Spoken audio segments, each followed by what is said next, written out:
नमस्कार साथियों, मैं हरिओम शास्त्री एक बार फिर से आप सभी का स्वागत करता हूं। आज हम शुरू करने जा रहे हैं रुचिरा भाग 1 कक्षा 6 पाठ 7 बकस्य प्रतिकारः यानी कि बगुले का बदला। तो आइए शुरू करते हैं पाठ। इस पाठ में हम अव्यय शब्दों का प्रयोग करना सीखेंगे।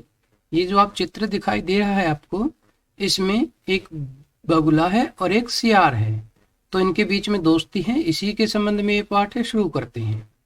एकस्मिन वने, एक वन में, नीचे हिंदी अनुवाद है, साथ साथ देखते जाएंगे।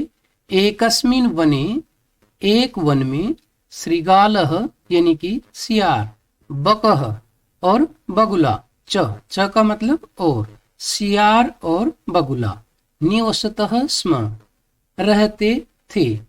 जहां धातु के पीछे स्म लग जाता है, स्म लगने का मतलब होता है कि वो पास्ट टेंस में बदल जाती है, यानी कि वो वाक्य भूतकाल में बदल जाता है। यानी कि वो दोनों एक वन में रहते थे। तयोः मित्रता आसीत, उन दोनों की मित्रता थी। तयोः यानी कि उन दोनों की, मित्रता आसीत मित्रता थी। एकदा यानी एक बार, प्रातः सुबह सुबह, श्रृगालः यानी कि सियार, बकम अवदत, बक को कहता है यानी कि उस बगुले को कहता है। अवदत यानी कि कहा। एक बार प्रातःकाल सियार ने बगुले को कहा। क्या कहा? मित्र, हे मित्र, श्वः त्वं मया सह भोजनम कुरु। श्वः का मतलब होता है आने वाला कल, और जो बीता हुआ कल होता है उसको क्या कहते हैं? ह्यः, ह्यः। और आने वाले कल को श्वः। त्वं यानी तुम, मया सह मेरे साथ, भोजनम कुरु भोजन करो। कौन? सियार कह रहा है बगुले को कि हे दोस्त, कल यानी कि आने वाले कल को, जिसको टुमारो कहते हैं, उसमें तुम मेरे साथ भोजन करो। श्रृगालस्य निमंत्रणेन बकः प्रसन्नः भवत्। श्रृगाल से यानी कि सियार के निमंत्रण से, सियार के खाने पे बुलाने से बगुला प्रसन्न हो गया। अग्रिमे दिने, अगले दिन, सह भोजनाय, सह यानी कि वह, भोजनाय भोजन के लिए, वह कौन? यानी कि वो बगुला भोजन के लिए श्रृगालस्य निवासम अगच्छत्। श्रृगालस्य अर्थात सियार के, निवासम निवास स्थान पर, जगह पर जहां वो रहता था, अगच्छत् गया। अगले दिन बगुला कहाँ गया? सियार के निवास पे गया। कुटिल स्वभावः श्रृगालः स्थाल्याम, कुटिल स्वभाव वाले सियार ने। कुटिल स्वभाव कैसा होता है? बहुत जो चालाक होता है स्वभाव से, जिसका स्वभाव बहुत ही चालाक होता है, ऐसे स्वभाव वाले सियार ने स्थाल्याम यानी कि थाली में, बकाय बगुले के लिए, क्षीरोदनम अयच्छत। क्षीरोदनम क्या होता है? खीर। अयच्छत दिया। यानी कि उस कुटिल स्वभाव वाले सियार ने थाली में बगुले को खीर दी और कहता है, मित्र, हे दोस्त, अस्मिन पात्रे, इस पात्र में यानी कि इस बर्तन में, आवाम अधुना सहैव खादाव, हम दोनों, अधुना यानी कि अब, सहैव साथ, खादाव खाते हैं, हम दोनों इस पात्र में यानी कि इस बर्तन में एक साथ ही खाते हैं। भोजन काले, भोजन करते समय, बकस्य चंचू, बगुले की जो चोंच थी, स्थालितः भोजन ग्रहणे समर्था न अभवत्। स्थालितः यानी कि थाली से, भोजन ग्रहणे भोजन ग्रहण करने में, यानी कि थाली से खाना खाने में, समर्था न अभवत् समर्थ नहीं थी। ये पॉसिबल नहीं था कि बगुला थाली से खीर को खा पाए। जैसे आप देख पाते होंगे, बगुले की चोंच कैसी होती है? पतली और लंबी होती है। वो थाली से ऐसे खाना नहीं खा सकता। अतः बकः केवल क्षीरोदनम अपश्यत्, इसलिए बगुले ने केवल खीर को देखा, बस वो खीर को देखता रह गया। श्रीगालः तु सर्वं क्षीरोदनम अभक्षयत्, सियार ने तो सारी खीर खा ली। अभक्षयत यानी कि खा ली। श्रीगालेन यानी कि सियार से, वंचितः ठगे जाने पर। वंचित क्या होता है? किसी को ठग लेना। सियार से ठगे जाने पर बकह चिंतित, बगुला सोचता है। कैसे ठगा गया वो? कि उसने निमंत्रण तो दिया लेकिन स्वयं ही सारी खीर को खा गया। बहुत चालाक था सियार। तो फिर बगुला सोच रहा है, यथा अनेन मया सह व्यवहार कृतः, यथा यानी कि जैसे, अनेन इसने, मया मेरे साथ, सह मतलब साथ, व्यवहार कृतः व्यवहार किया, अर्थात जैसा इसने मेरे साथ व्यवहार किया है ना, तथा अहमपि तेन सह व्यवहरिष्यामि, तथा वैसे ही, अहमपि मैं भी, तेन सह इसके साथ, व्यवहरिष्यामि व्यवहार करूंगा। एवं चिंतयित्वा ऐसा सोचकर, सह श्रीगालम अवदत् उसने श्रीगाल को कहा, उसने सियार को कहा। क्या कहता है सियार को? मित्र, हे दोस्त, त्वमपि स्वः सायं मया सह भोजनम करिष्यसि, तुम भी स्वः, स्व मतलब कल, सायं शाम को, मया सह मेरे साथ, भोजनम करिष्यसि भोजन करोगे। यानी कि वो भी इसको इनवाइट कर देता है कि तुम भी मेरे साथ खाना खाने आ जाना। बकस्य निमंत्रणेन, बगुले के निमंत्रण से, श्रीगालः प्रसन्नः भवत् सियार क्या हो गया? बहुत खुश हो गया, प्रसन्न हो गया। यदा श्रीगालः सायं बकस्य निवासम, जब सियार शाम को बकस्य निवासम यानी कि बगुले के निवास स्थान पर भोजनाय गच्छत् भोजन के लिए गया, तदा यानी तभी, बकह बगुले ने क्या किया? संकीर्ण मुखे, एक पतले मुख वाली, यानी कि बहुत तेज, इसका मुख बहुत संकीरा होता है, ऐसे मुख वाले, कलशे, कलश में अर्थात मटके में, जिसको सुराही भी बोलते हैं। ये दिखाई दे रहा है चित्र में, ऐसा मटका जिसका मुंह बहुत ही संकीर्ण है और संकरा मुंह है, ऐसे कलश में क्षीरोदन में खीर डाल दी। जैसे कि सियार ने बगुले के साथ क्या किया था? थाली में खीर डाल दी थी जिससे बगुला खा ना पाए, और बगुले ने भी क्या किया? एक सुराही के अंदर खीर डाल दी ताकि सियार अब इसको खा ना पाए। श्रीगालम च अवदत्, और उसने फिर सियार को कहा, मित्र, हे दोस्त, आवाम अस्मिन् पात्रे सहैव भोजनम कुर्वः, हम अब इस पात्र में यानी कि इस बर्तन में एक साथ ही खाना खाते हैं, आओ दोनों एक साथ खाएंगे। आगे देखते हैं, बकह कलशात चंचुआ क्षीरोदनम अखादत्, बगुले ने कलश से चोंच के द्वारा खीर खाई। ठीक है, परंतु श्रीगालस्य मुखम कलशे न प्राविशत्, लेकिन सियार का मुंह कलश में प्रवेश नहीं हो पाया। यानी कि उस कलश का मुख कैसा था? बहुत ही संकीर्ण था, उसके अंदर सियार का मुंह नहीं आया। अतः बकह सर्वम क्षीरोदनम अखादत्, इसीलिए बगुले ने सारी खीर खा ली।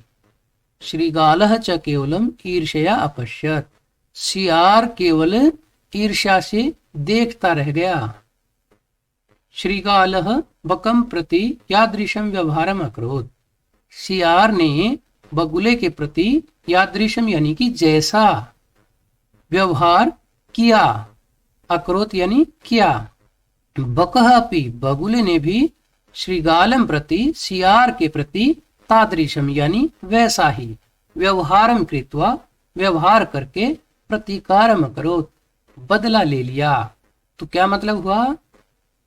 सियार ने बगुले के प्रति जैसा व्यवहार किया था ना, वैसा ही सेम बगुले ने भी सियार के साथ व्यवहार किया और अपना बदला पूरा कर लिया। उक्तम अपि, और कहा भी गया है। क्या कहा गया है देखते हैं, आत्मदुर्व्यवहारस्य फलं भवति दुःखदम् तस्माद् सद्व्यवहर्तव्यम मानवेन सुखैषिणा। यानी कि आत्म यानी कि स्वयं, दुर्व्यवहार बुरा व्यवहार, खुद का बुरा व्यवहार, अगर स्वयं का व्यवहार बुरा है तो उसका फल भवति दुखदम, दुखदाई ही होता है। अगर हमारा खुद का व्यवहार अच्छा नहीं होगा तो उसका फल भी दुखद ही होगा। तस्मात इसीलिए सद्व्यवहार्तव्यम यानी कि सद्व्यवहार करना चाहिए, अच्छा व्यवहार करना चाहिए। मानवेन इंसान के द्वारा, मानव के द्वारा। कैसे इंसान के द्वारा? सुखैषिणा जो सुख को चाहने वाला है, सुखैषिणा यानी कि सुख को चाहने वाला, सुख को चाहने वाले इंसान को हमेशा अच्छा व्यवहार करना चाहिए। इस पाठ से आपको क्या शिक्षा मिलती है कमेंट बॉक्स में अवश्य लिखें। आगे देखते हैं। साथियों, अगर अभी तक आपने हमारे चैनल को सब्सक्राइब नहीं किया है तो कृपया चैनल को सब्सक्राइब करें और साथ में लगे बेल आइकन को अवश्य दबाएं ताकि आगे आने वाले हर वीडियो का नोटिफिकेशन आपको मिलता रहे। तो आइए शुरू करते हैं आगे अभ्यास कार्य। पहला प्रश्न है उच्चारणम कुरुत। इन शब्दों का उच्चारण करना है। यत्र, तत्र, कुत्र, अत्र, अन्यत्र। इनका मतलब क्या होता है? यत्र जहां, तत्र वहां, कुत्र कहां, अत्र यहां, अन्यत्र कहीं और।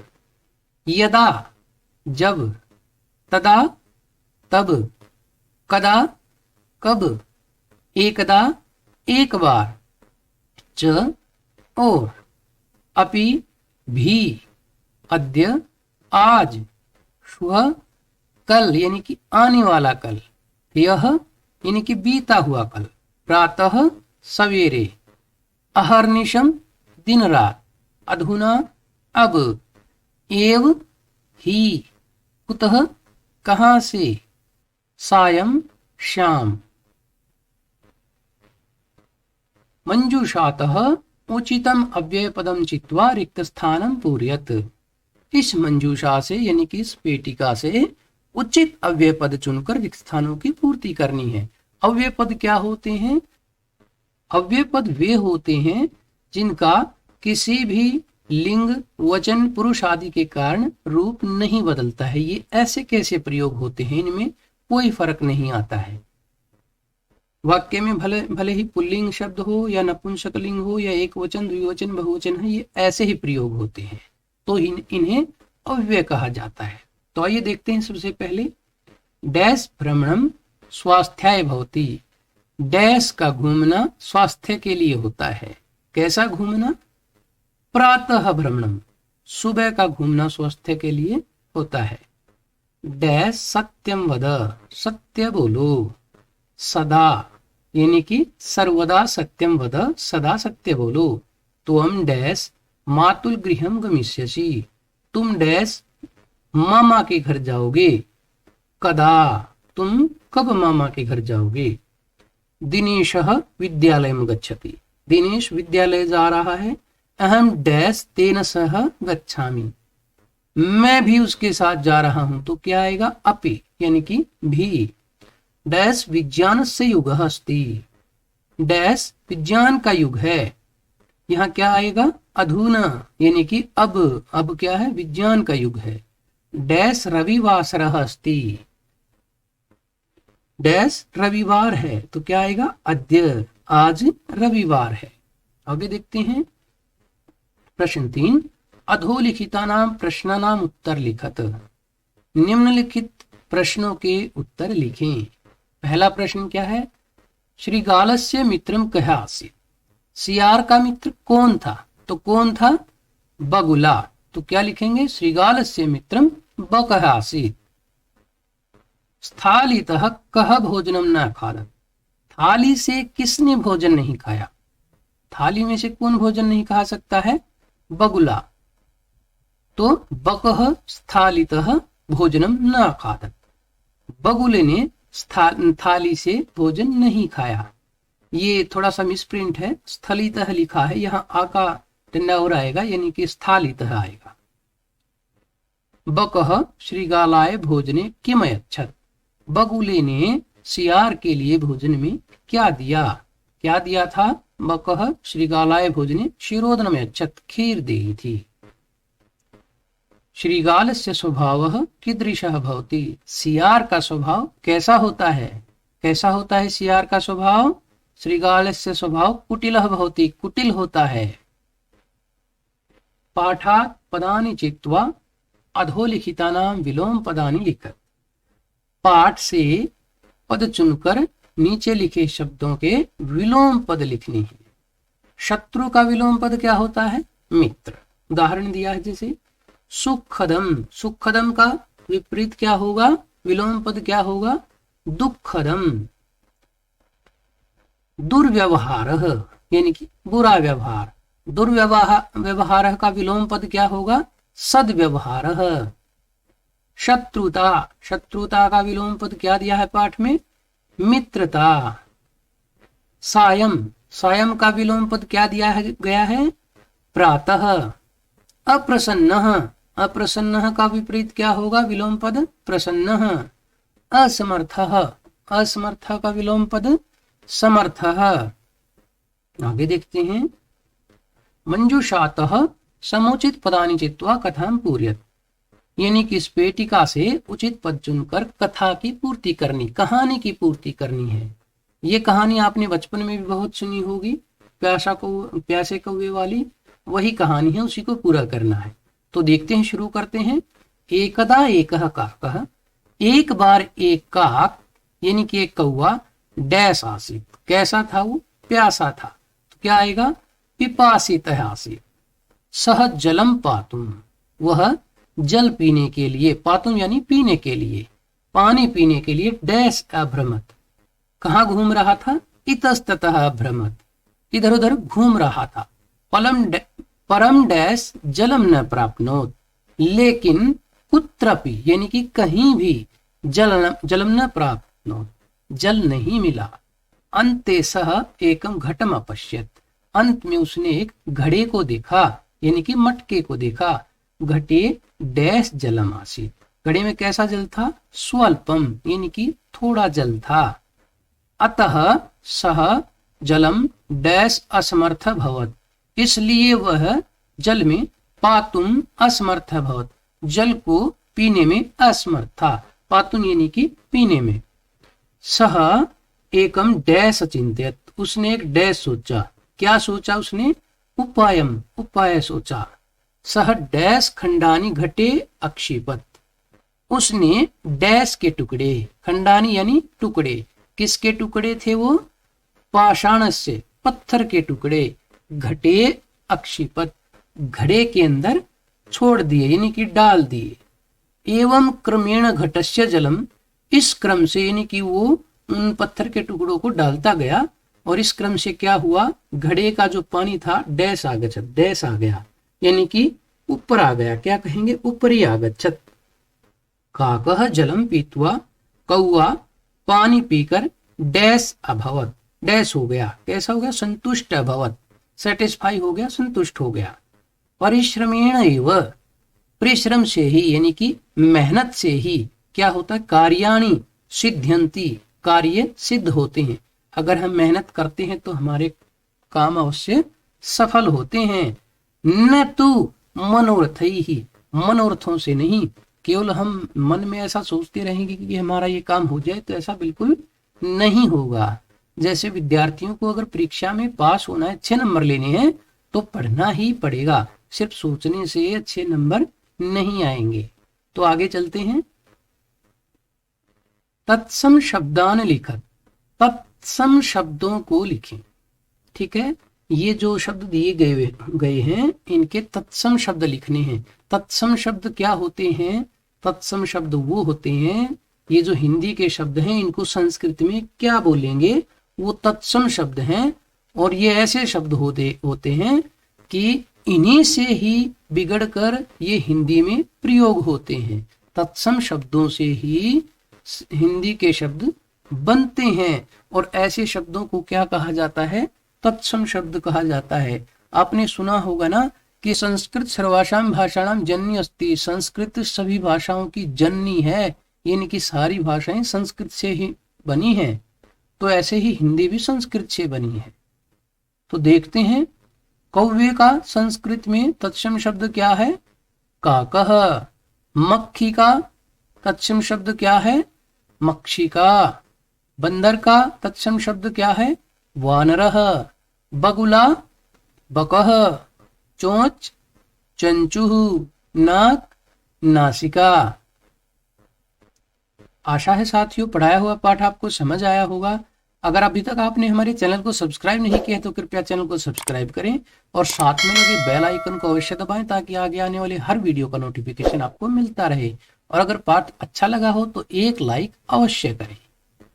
धन्यवाद।